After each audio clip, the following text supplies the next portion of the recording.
Au nom du Père et du Fils et du Saint-Esprit. Amen. Mes frères bien-aimés, chers enfants, un petit garçon est devant une vitrine de jouets la veille de Noël. Il est seul, il grelotte, il a le regard triste et il est sans espérance. Pourquoi ? Parce qu'il est orphelin et il sait que cette année encore, personne ne lui donnera de cadeau. Du haut de sa belle maison, sa riche maison, un autre enfant, un petit garçon, le voit et il va sortir de son confort pour aller à sa rencontre. Pour lui, ce petit enfant de cette maison riche, c'est l'inverse. Il est l'heureux fils du propriétaire du magasin de jouets. Et il suffit pour ce petit garçon qu'il demande à son père d'utiliser tel jouet, et il peut l'utiliser, il peut en profiter, car il sait que tout ce qui est à son père est à lui. La conversation s'engage entre les deux enfants, et l'enfant pauvre explique sa situation qui est sans issue. Ce petit garçon pauvre le sait, ce Noël, comme tous les autres Noëls, sera triste. Ému, saisi au plus profond de son cœur, le petit enfant riche retourne voir son père pour lui demander si on peut faire quelque chose. Et son père lui dit alors : « Cet enfant, tu m'as dit qu'il est orphelin, sans parents, privé de joie, de sens dans sa vie, privé d'héritage, privé de jouets, il n'a rien. Eh bien, je ne vais pas simplement lui donner un jouet, je vais l'adopter, je vais en faire mon enfant comme toi. Toi, tu l'es depuis toujours, eh bien lui, il le deviendra à partir d'aujourd'hui. La seule différence entre vous deux, ça sera celle-là. Toi, c'est depuis toujours, tu es mon fils, éternellement, je t'ai engendré, tandis que lui est devenu mon fils. Et comme toi, eh bien tout ce qui est à moi sera aussi à lui. Et tout ce qu'il y aura dans cette vitrine de jouets, il pourra aussi s'en servir. » Chers enfants, chers frères bien-aimés, Noël, c'est cette double merveille. C'est d'abord Dieu, le Fils de Dieu, qui vient se faire homme pour aller à notre rencontre, comme ce petit enfant de sa maison riche qui est descendu dans le froid de cet hiver pour aller à la rencontre du petit enfant pauvre. Et Noël, c'est aussi le don que Dieu le Père nous fait à chacun des hommes de devenir ses enfants, comme l'adoption que propose le Père à ses enfants, à cet enfant. Et j'aimerais regarder ces deux dons avec vous pour vous émerveiller et que ça puisse en ce soir toucher, transformer notre cœur et que nous puissions avoir un désir très fort de conversion. Dieu s'est fait homme, c'est la première chose qui est merveilleuse. Vous voyez, dans cette simple phrase, eh bien, il y a quelque chose d'extraordinaire. Et Dieu s'est fait homme, c'est le cœur du message de Noël. Dieu, éternel, qui habite partout. Dieu de qui tout dépend, Dieu tout-puissant. Dieu vient se faire tout petit, aussi fragile et dépendant qu'un enfant.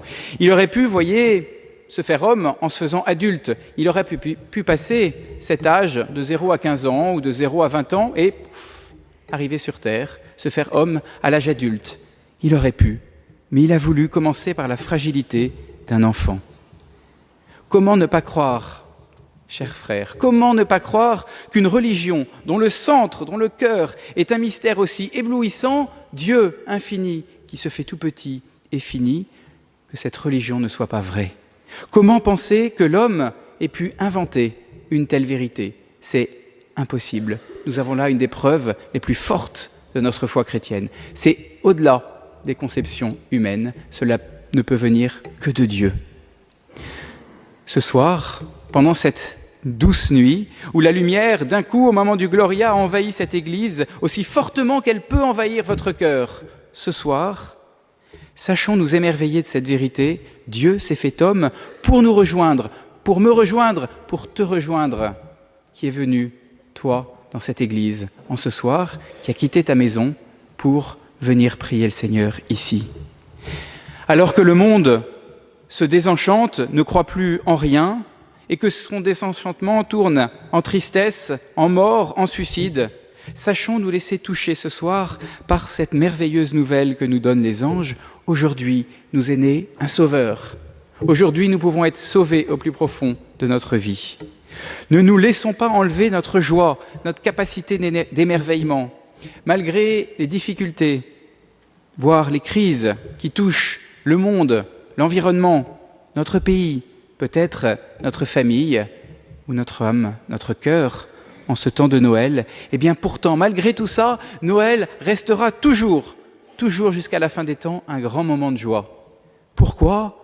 Ce sera toujours beau, non pas en nous faisant oublier le réel comme une espèce de parenthèse, mais en étant toujours le signe éclatant que rien n'est impossible à Dieu. Si Dieu s'est fait homme, rien ne l'empêche de faire de notre pauvre vie une vie extraordinaire, une vie de saint.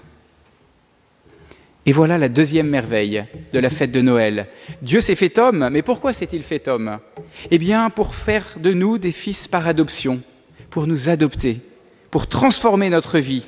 Saint Augustin, le grand Saint Augustin, dit « Son Fils unique, Dieu en a fait un fils d'homme, et en retour, il transforme des fils d'hommes en fils de Dieu. Cherche où est le motif, où est la justice, et vois si tu découvres autre chose que la grâce. Pur don de la grâce de Dieu, de vouloir faire de nous ses fils par adoption. Devenir enfants de Dieu. Vous voyez, nous le sommes par notre baptême, mais peut-être que nous nous rendons pas compte, ou plus compte, de ce que cette vie d'enfant de Dieu. Peut-être que le but de notre vie, c'est de consommer toujours plus, d'avoir toujours plus de pouvoir d'achat. Peut-être que le but de notre vie, c'est le bien-être, un corps et un psychisme en harmonie, psy et salle de sport.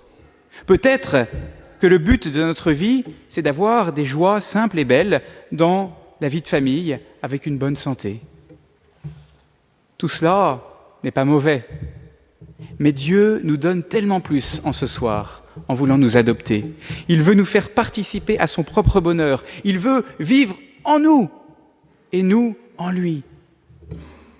Celui qui croit en moi, nous viendrons et nous ferons en lui notre demeure, nous dit l'Écriture. Et il veut cela dès ici-bas, ça commence par le baptême, et il veut surtout cela éternellement, pour toujours, au ciel. L'enjeu, ce n'est pas une vitrine de jouets. L'enjeu, c'est la vie éternelle, la vie éternellement heureuse avec Dieu. Regardez vos moments de bonheur les plus extraordinaires de votre vie. On en a tous quelques-uns, des moments de paix profonde. Eh bien, le ciel, ce que nous propose Dieu, c'est l'infini, infiniment plus grand et sans fin. Tout passe dans notre vie, tout. On n'emporte rien dans notre tombe. Tout, sauf notre relation à Dieu, qui demeurera, et elle seule. Eh bien, Noël, en cette fête de Noël, dans cette nuit de Noël, c'est cette relation à Dieu que Jésus vient nous donner, nous redonner. Il vient réparer ce qui avait été abîmé par le péché originel, ce qui avait été brisé et restauré. Aujourd'hui, en cette nuit de Noël, nous pouvons à nouveau redevenir les enfants de Dieu. Et il est beau et Dieu s'en réjouit que nous soyons ici dans cette église ce soir. Mais, si ce n'est que pour revenir à Pâques, sans entretenir entre-temps notre relation à Dieu par la prière, par la messe le dimanche, c'est comme si l'enfant de cette histoire entrait dans le magasin, en faisait le tour, émerveillé de tous ses jouets, pour ressortir en disant « Je veux bien prendre quelques jouets, mais par contre, être adopté, sans façon. J'ai peur de perdre ma liberté, et puis j'aime pas les commandements. J'aime pas qu'on me donne des ordres, j'aime pas avoir un père au-dessus de moi. Je préfère vivre pauvre, triste, mais seul, sans dépendre. Mais je reviendrai peut-être à Pâques. Vous me reverrez à ce moment-là. » Être enfant de Dieu, c'est vivre avec Dieu. C'est la joie de Dieu d'avoir ses enfants, et c'est aussi et d'abord notre joie. Ne passons pas à côté de cette joie en cette fête de Noël, mes frères bien-aimés. Toute la magnifique ambiance de Noël, les lumières, les chants traditionnels, cette crèche vivante, les crèches que nous voyons dans toutes les églises, la messe de minuit et la splendeur de la liturgie. Et dans cette église, nous voulons cette splendeur, voyez, cette beauté qui touche nos cœurs. Tout ça ne sont là que pour une chose, nous pousser à vivre à partir de maintenant, et c'est possible, comme des enfants de Dieu. Mes frères bien-aimés, ce soir, en cette belle fête de Noël, Dieu a enlevé la distance entre lui et nous pour nous parler, pour nous dire à quel point il nous aime, à quel point il m'aime, à quel point il t'aime, toi, et spécialement toi qui es venu peut-être avec le cœur gros, avec tes difficultés, peut-être qui est venu ce soir et qui a tellement de mal à rentrer dans une église pour telle ou telle raison.